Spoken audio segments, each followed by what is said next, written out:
Bonjour, bienvenue sur le podcast Au fil des lunes. Je suis Claire Vigrimaud.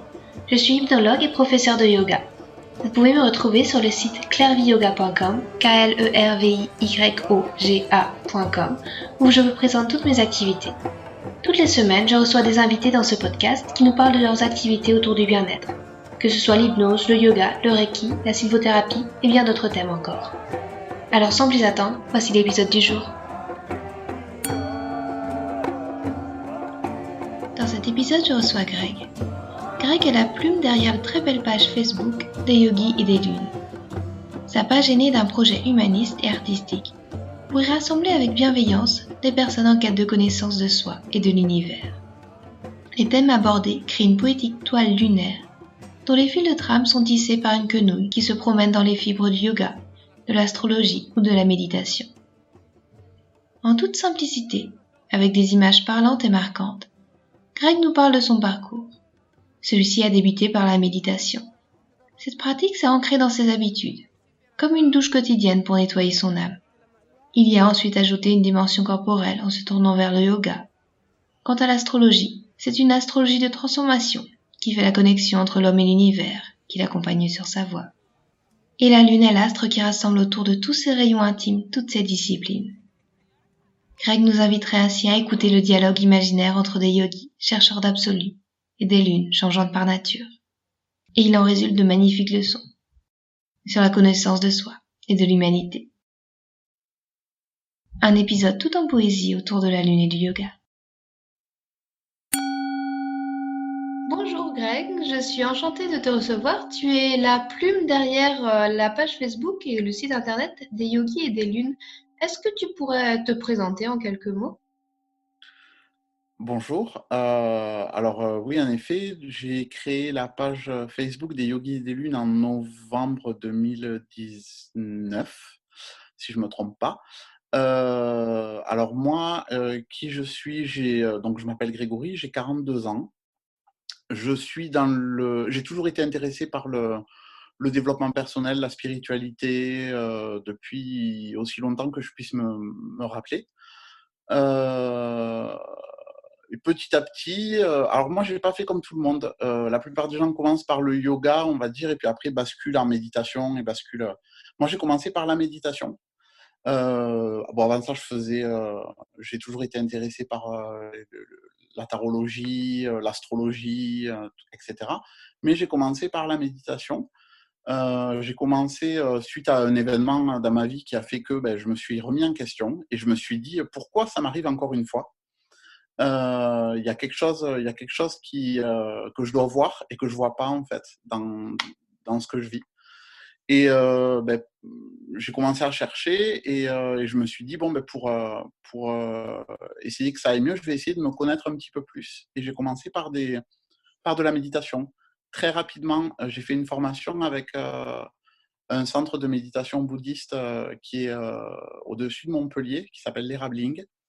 Et donc j'ai fait une formation qui s'appelait, à mon souvenir, qu'est-ce vraiment que la méditation, quelque chose comme ça, où en fait on repartait de la base, puisque je trouvais qu'il y avait beaucoup de méditation, ça partait dans tous les sens, il y avait des méditations guidées, méditations non guidées, en musique, avec des mantras, sans musique, nanana. Et en fait moi j'ai commencé par la base, c'est-à-dire la respiration.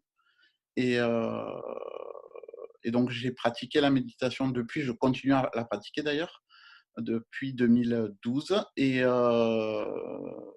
assez pareil, en continuant mon exploration de la méditation, je me suis rendu compte que il y avait un aspect qui me manquait, c'était l'aspect lié au corps. Parce que la méditation, on est statique et en fait, j'avais besoin je sais pas, d'être en méditation, mais dans le mouvement. Et donc, j'ai recherché un cours de yoga que j'ai trouvé. Donc, c'est le yoga suivant la tradition des Ikachar. Je ne sais pas si tu connais. Mm. C'est ce qu'on appelle le yoga de Madras, qui est un yoga en fait qui s'adapte à la personne. Mm. Parce que pour lui, pour des Ikachar, si je ne dis pas de bêtises, vous m'excuserez les gens qui écouteront si je me trompe, mais pour des Ikachar, en fait, c'est le yoga qui s'adapte à la personne, ce n'est pas la personne qui s'adapte au yoga. Donc, c'est pas spécialement des postures de fou. On ne se met pas sur la tête avec une seule main au sol, mais c'est vraiment des postures où en fait on va ressentir, c'est des postures classiques, hein, Tadasana, enfin, la montagne, c'est le chien tête en bas, etc. Il y a tout plein de postures, hein, comme tout yogiste connaît. Mais en fait, on les fait en conscience de son corps et en conscience de sa respiration toujours. Euh, et puis, il y avait, comme je te disais tout à l'heure, il y avait tout l'aspect astrologique. Et j'ai commencé à me dire, mais pourquoi il y a une salutation au soleil, une salutation à la lune? Et du coup, j'ai mêlé un petit peu tout ça. J'ai mis tout ça dans un shaker. Mhm. J'ai remué. Et je me suis dit, tiens, je vais essayer de mélanger tout ça et de créer quelque chose. Donc, ce projet qui s'appelle Des Yogis et des Lunes, où en fait, je parle un petit peu de yoga, un petit peu d'astrologie, un petit peu de méditation. Euh, et puis voilà, le projet est né, enfin, le nom était trouvé. Et parce que je trouvais qu'il y avait vraiment, c'est aussi des yogis et des lunes, c'est une connexion, pour moi, c'est aussi une connexion entre l'homme et ce que les gens peuvent appeler le divin ou l'univers. C'est vraiment ce lien qu'on a sans arrêt tout le temps, les uns avec les autres et les uns avec chaque élément qui nous entoure. Et c'est prendre conscience de tout ça. C'est vraiment dans cette bienveillance-là et dans ce partage-là que j'ai créé cette page. Et je trouve qu'à côté, j'accompagne des gens justement dans ce processus de connaissance de soi et d'éveil de conscience. Et donc, du coup, au début, je ne communiquais pas spécialement dessus et ça se faisait par le bouche à oreille. Et puis je me suis dit, allez, on monte le site et puis on va voir. Voilà. Mais c'est toujours pareil, c'est sans spécialement d'attente particulière et vraiment dans le but de partager, de rencontrer des personnes qui me ressemblent. Voilà. Mais c'est vrai que ta page est très poétique avec tous ces aspects qui se complètent justement. Et moi, je voulais revenir un petit peu à la méditation. Est-ce que tu as trouvé des réponses aux questions que tu te posais? Ça s'est passé comment le cheminement? Ça a été pour toi la révélation en te disant que cette pratique était pour toi ou il a fallu creuser un petit peu plus profondément? Ben, je savais que j'avais des affinités avec toute la partie spirituelle, on va dire, même si j'aime pas ce terme parce qu'il peut vite être catalogué. Mais je savais que j'avais des affinités avec ça. Et je me suis dit, il faut que je trouve une pratique qui soit spirituelle et qui me permette justement de mieux me comprendre. Alors, c'est sûr que la méditation, c'est un cheminement qui est très long, on apprend à méditer très rapidement, mais après, c'est dans la pratique. Dans la pratique, la méditation, alors au tout début, je faisais des toutes petites méditations de 2 minutes, 5 minutes, pas plus. Et petit à petit, j'ai agrandi ces phases méditatives. Et un jour, je sais pas, je devais être petit à petit, j'ai allongé donc ces moments de méditation. Je suis arrivé aux alentours de 20 minutes de méditation par jour. Et en fait, tout ça, si tu veux, c'est sur une période. Je m'étais dit, voilà, je suis du signe de la Vierge. Et, euh, et en fait, j'ai besoin de poser un cadre, de faire les choses méticuleusement. Et je me suis dit, voilà, on dit que pour créer une habitude, il faut 21 jours. Donc, tu vas méditer pendant 21 jours. Et à la fin de ces 21 jours, et petit à petit, tous les jours, tu rajoutes un petit peu, 30 secondes, un petit peu. Alors, je prenais un timer, et puis j'ai commencé comme ça. Et un jour, en fait, en observant ma respiration, la méditation, c'est simple, c'est tu observes ta respiration et tu as des pensées qui viennent. Quand tu t'aperçois que ces pensées viennent, reviens à ta respiration. Et c'est cet exercice-là pendant le temps que tu auras décidé de le faire. Il ne faut pas se mettre la pression. Faut pas se dire. Moi, j'avais mis un cadre, j'avais dit voilà, pendant 21 jours, je veux que tous les jours tu médites. Que ce soit 1 minute, 5 minutes, 20 minutes, mais tous les jours tu médites. Et en fait, j'ai fait ces 21 jours et ça m'a plu. Je me trouvais bizarrement dans ma vie quotidienne, je me trouvais plus calme, moins à m'énerver ou à partir dans tous les sens. Et, euh, et donc, un jour, en méditant, je me suis rendu compte que je vais parler par image parce que ça sera plus facile pour moi, mais je me suis rendu compte comme si j'observais un bouillon, quelque chose en fait qui arrivait, et avec des bulles qui se formaient. En fait, chaque bulle était une pensée. Et j'étais au-dessus. Pour moi, la méditation, c'est vraiment ça, c'est se placer au-dessus et voir les pensées se créer, telles des bulles, et éclater, et donc terminer, se finir, une fois qu'elles ont éclaté, qu'elles ont eu leur processus terminé. Et déjà, quand je me suis, si tu veux, quand la méditation, c'est troublant dans le sens où quand tu mets une image sur quelque chose, tu sors de cet état méditatif. Donc, mais cette image-là m'est restée longtemps, en fait. Et depuis, régulièrement, je médite et j'essaie de mettre la méditation dans ma vie quotidienne. C'est-à-dire que quand je vais, je dis souvent aux personnes que j'accompagne, je dis souvent que la méditation, en fait, c'est l'équivalent de la douche du matin. Le matin, on se douche, on se nettoie, on prend du savon, on frotte, machin, on passe dans tous les recoins et on se rince. Eh bien, la méditation, c'est exactement pareil. On se nettoie, en fait. Par la méditation, pour moi, on se nettoie l'âme. Et depuis, ouais, j'essaye d'en glisser à plein d'instants de la journée. Mais ça peut être, je sais pas, enfin, je vais faire la vaisselle et je vois que je commence à partir, à me dire, alors attends, après, il va falloir que tu fasses ça, il va falloir, nanana, t'as rendez-vous, nanana, hop, hop, hop, hop, hop, tu reviens, tu reviens, tu reviens, tu reviens. Toujours revenir à soi, en fait. La méditation, c'est vraiment ça, c'est revenir à soi. D'accord, bah, c'est des belles images en tout cas. Merci de nous les avoir partagées. Et par rapport à l'astrologie, c'est comment tu l'utilises un petit peu? Tu l'utilises au quotidien? Tu regardes la carte du ciel? D'abord, est-ce que c'est l'astrologie védique? Est-ce que c'est l'astrologie plus classique qu'on connaît nous en Occident? Est-ce que tu peux nous parler un petit peu de cet aspect? Alors, pour moi, l'astrologie, alors ça a commencé il y a un petit moment maintenant, mais ça s'est accentué en octobre 2019, où en fait, j'arrivais déjà à décrypter les astres, mais en octobre 2019, il s'est passé quelque chose de fulgurant dans ma vie. J'habite donc sur Arles, et j'ai vécu une tornade qui a soulevé le toit de ma maison. Et donc là, la méditation entre vraiment on est dans le vif du sujet. Après avoir, alors la méditation, juste, je fais un petit aparté, je suis désolé, ça risque d'être un petit peu décousu, mais ça me vient comme ça. La méditation, il ne faut pas croire que les gens qui sont méditants sont toujours zen, toujours posés, toujours calmes. La méditation, c'est pas ça. La méditation, c'est un outil. La méditation, c'est quand on sent qu'une émotion arrive, il faut la laisser nous traverser. Et en fait, quand à 4h30 du matin, quand le toit de ma maison s'est soulevé, je me suis laissé traverser ce sentiment de peur, de crainte, de ne pas savoir ce qui allait se passer après, parce que quand ça arrive, tu ne sais pas où tu vas dormir, tu ne sais pas où tu vas manger, tu ne sais pas comment tu vas manger.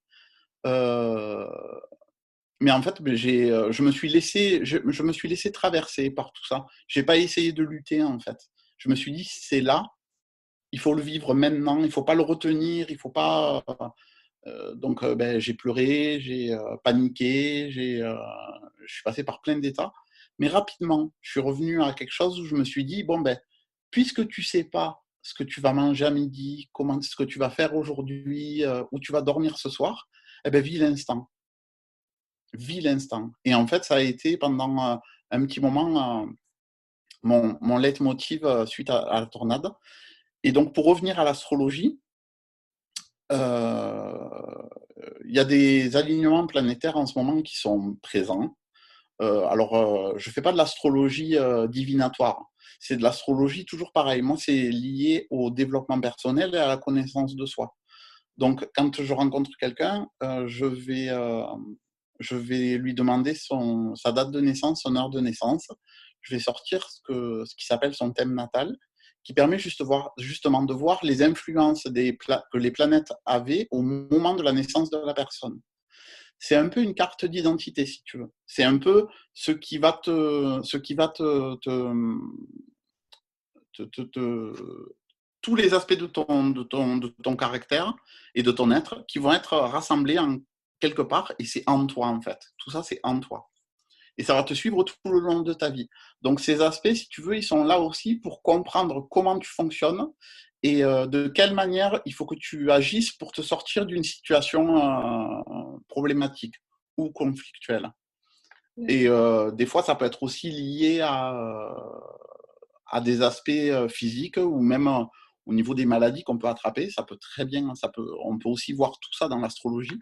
Alors le type d'astrologie, c'est une astrologie de transformation que je pratique. Je suis un adepte de Carl Gustav Jung, qui est un psychologue, qui était lié justement à tout le domaine de l'ésotérisme aussi. Et j'aime beaucoup les images dont il parle dans ses bouquins. Et pour moi, l'astrologie est un outil comme la méditation et comme le yoga de transformation de soi. Voilà. Et le dernier aspect aussi, c'était la lune. Comment tu pratiques? Quel aspect a pour toi la lune? Est-ce que tu la fais intervenir dans tes séances de yoga? Est-ce que tu médites sur la lune? C'est quoi un petit peu qui t'a poussé à choisir cet astre en particulier plutôt que le soleil? Comme tu dis, il y a la salutation au soleil, il y a la salutation à la lune. La salutation au soleil est plus connue. Pourquoi ça n'a pas été des yogis et des soleils? Parce que le soleil, c'est l'aspect masculin, la lune, c'est l'aspect féminin, en fait. Dans l'astrologie, on parle de luminaires. Donc, les deux luminaires, c'est le soleil et la lune. Et en fait, c'est une course folle entre les deux, en essayant de se rejoindre. Donc, tu as un cycle lunaire, tu as 28 jours. Et en fait, dans ces 28 jours, il y a des jours où la lune rencontre le soleil et des jours où elle fait face au soleil. Et en fait, pour moi, il y a toute cette notion de cycle qu'on peut trouver aussi dans le soleil, mais je trouvais que la lune était un bel alter ego pour moi. Je suis un homme, la lune est une femme, et je me suis dit des yogis et des lunes, je sais pas, c'est pour moi le cycle de la lune est fluctuant. Le soleil, quand tu le regardes, il est toujours pareil, il bouge dans le ciel. Mais la lune, il y a des fois où elle est pleine, des fois où elle est nouvelle, des fois où il y a juste un quartier. Et en fait, pour moi, c'est ce qui caractérise le mieux l'aspect de la personne. C'est ce côté changeant, en fait. On n'est jamais toujours pareil, on n'est jamais toujours souriant ou toujours triste. On passe par différents aspects. Et c'est pour ça, en fait, des yogis et des lunes, c'est un peu pour... le yogi, c'est un chercheur d'absolu, pour moi. C'est quelqu'un qui recherche quelque chose qui ne va pas être spécialement palpable, mais qui va être là quand même. Et, euh, et pour moi, en fait, il y a ce côté où c'est ce dialogue entre le chercheur d'absolu et la nature changeante des choses. C'est pour ça que j'ai choisi ce nom-là. Et D'accord. des lunes, parce que pour moi, il n'y en a pas qu'une, justement, il y en a plusieurs. Et il y a la pleine lune, la nouvelle lune, le premier quartier, le dernier quartier, lune gibbeuse, la super lune. Et, euh, et pour moi, c'est ça, en fait. Il y a ce côté, il y a des yogis et pas des yoginis, parce que, parce que je suis un homme et que des yogis, ben voilà, c'est générique, on parle de yoga, de yogi, voilà. Et des lunes, donc pour le côté féminin, masculin, pour le côté changeant, pour le yogi qui, en quête de cet absolu-là, va lever les yeux au ciel et c'est souvent la nuit où on se pose des questions, en fait. C'est souvent quand il y a les étoiles dans le ciel, souvent il y a ce côté aussi, il y a tout ça, il y a tout ce côté, et puis il y a le côté onirique que j'affectionne particulièrement, et voilà. D'accord. Et si la lune, elle est changeante, est-ce que toi, tu as des routines que tu pratiques au quotidien qui te servent à t'ancrer, des routines de bien-être auxquelles tu ne déroges pas? Comme je te le disais tout à l'heure, il y a quand même l'aspect méditatif qui revient systématiquement. Et au niveau du yoga, alors si c'est pour mes séances à moi, où je suis tout seul et où je pratique le yoga tout seul, je vais faire suivant mes envies du moment. Et si c'est quand je donne un cours de yoga à quelqu'un ou à un groupe, je vais essayer de ressentir l'énergie de la personne ou du groupe. Et en fonction de cette énergie-là, en fait, je vais axer les postures suivant l'énergie que j'ai ressentie. Donc, si c'est, alors là, dans tous les cas, on va plus parler je peux faire des séances de yoga à la pleine lune, par exemple, qui est un moment fort. Mm. Et je sais il y a certains pratiquants qui ne pratiquent pas le yoga à la pleine lune. Moi, oui. Et en fait, dans ces moments-là, suivant les aspects justement astrologiques, il va y avoir, en fonction de la position des planètes, plusieurs aspects qui vont être en exergue à ce moment-là. Et je vais axer ma séance en fonction de ce qui se passe dans les astres. Donc, si c'est au niveau, au niveau de la communication que ça va blesser, au niveau collectif, je parle toujours.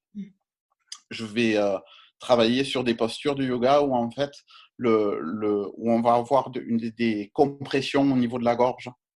Donc ça peut être dans différentes postures. Là, il n'y en a pas qui me viennent en tête, mais ça peut être différentes postures où en fait, on va travailler sur le chakra de la gorge. Voilà, c'est un exemple comme un autre. Et c'est là en fait où tout se mêle. C'est à la fois la méditation. En règle générale, ma toute première séance de yoga que je fais avec les gens, c'est une habitude que j'ai prise. C'est en fait la séance de yoga, je vais l'axer sur la bienveillance. Je ne vais pas l'axer parce qu'on confond, pour moi en fait, les gens confondent souvent gentillesse et bienveillance. Et pour moi, la gentillesse, c'est dire toujours oui, toujours je peux le faire. Et la bienveillance, par contre, c'est savoir dire non aussi des fois. Savoir se dire, là, j'atteins une limite dans une posture de yoga, là, j'atteins une limite, je suis bienveillant. C'est un peu le, le mot d'ordre de la première séance. Voilà, c'est rester bienveillant envers soi et ressentir la bienveillance en soi. Pas envers les autres, mais vraiment en soi. Commencer par soi et après, tout le long de la semaine, on voit comment ça se passe avec les autres. C'est une jolie leçon. C'est des petits trucs que j'utilise régulièrement. Ouais. D'accord. Et tu as des projets à venir, des choses qui te tiennent à cœur de réaliser dans dans les mois qui... Alors, à aujourd'hui, je suis sur ce chemin-là et je continue à marcher sur ce chemin. Et puis, si je dois rencontrer des personnes qui, comme toi, ont envie de discuter, pourquoi pas. Si je dois rencontrer des personnes qui ont envie de collaborer, pourquoi pas. Dans tous les cas, voilà, la vie est le plus grand des maîtres pour moi. Et toute ma vie durant, chaque événement qu'il y aura dans ma vie fera que j'aurai une remise en question, je m'observerai, je regarderai comment je réagis, je serai toujours j'aurai toujours l'œil de l'apprenti, on va dire. Voilà. Garder le regard du débutant. Essayer de toujours apprendre, toujours continuer à apprendre. Voilà. Continuer à rencontrer des gens inspirants, continuer à apprendre. Et,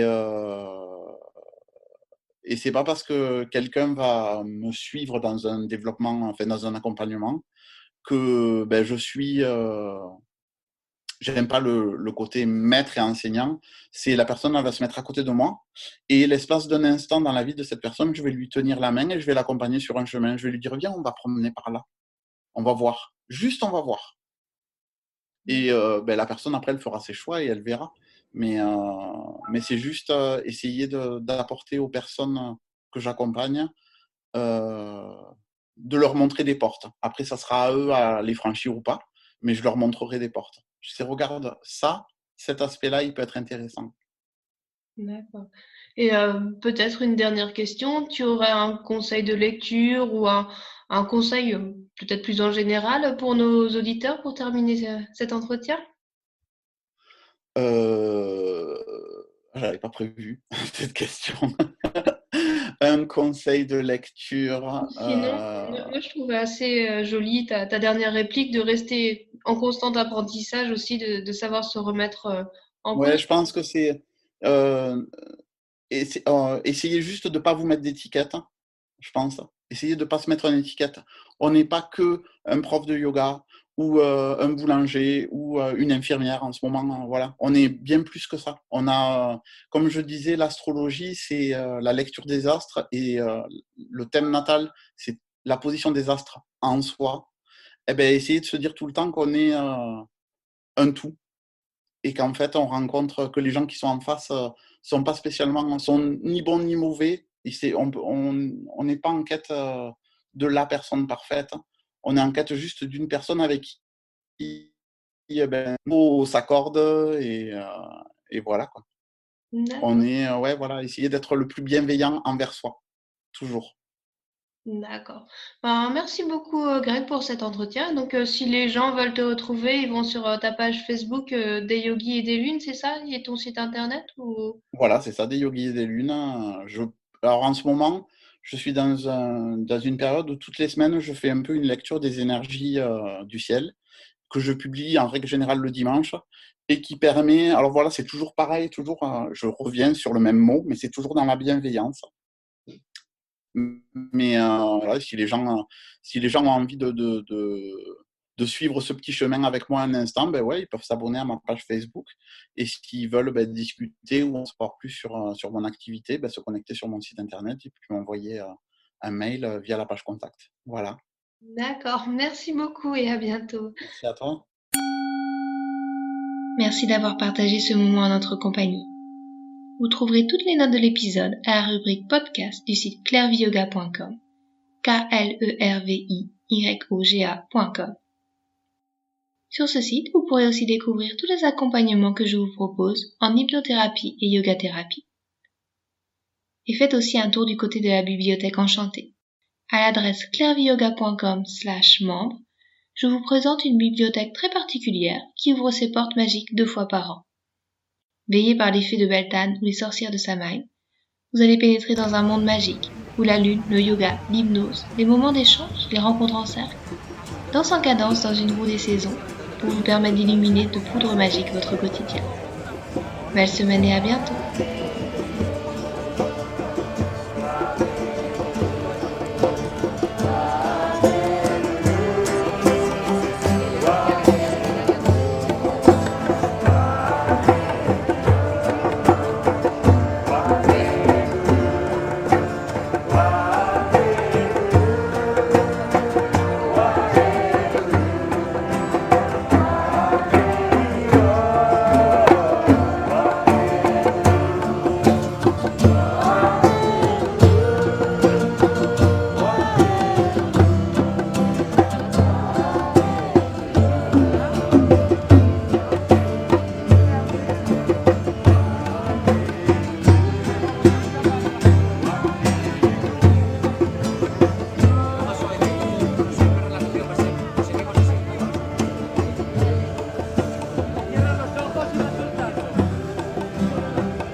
La María.